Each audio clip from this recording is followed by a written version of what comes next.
Thank you. But I want to talk to you tonight about something that I'm very worried about. Indeed, I am deeply worried about an old threat that is reemerging to Israel and Jews all around the world, the threat of anti-Semitism.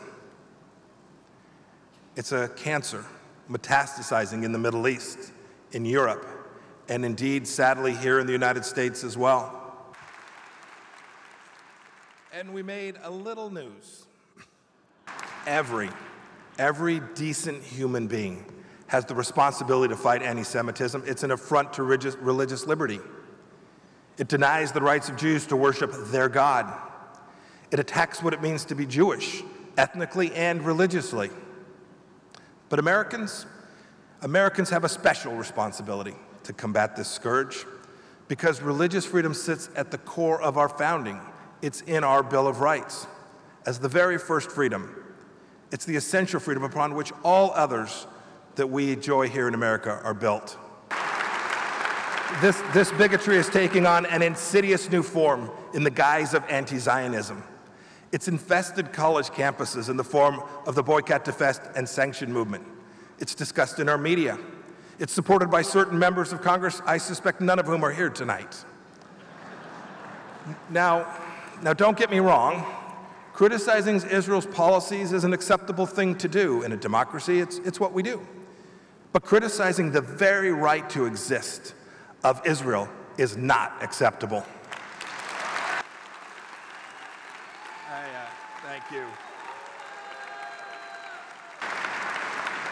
And yet today, only one country at the 192 United Nations has its right to exist routinely questioned. So friends, let me go on record. Anti-Zionism is anti-Semitism.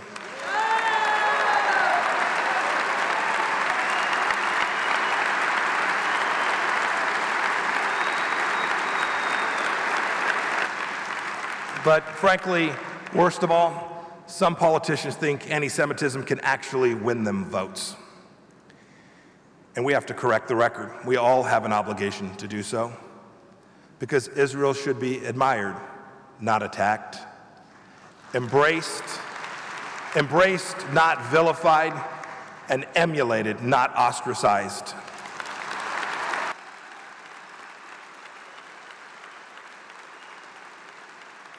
Know with confidence that the Trump administration will not grow weary of the fight.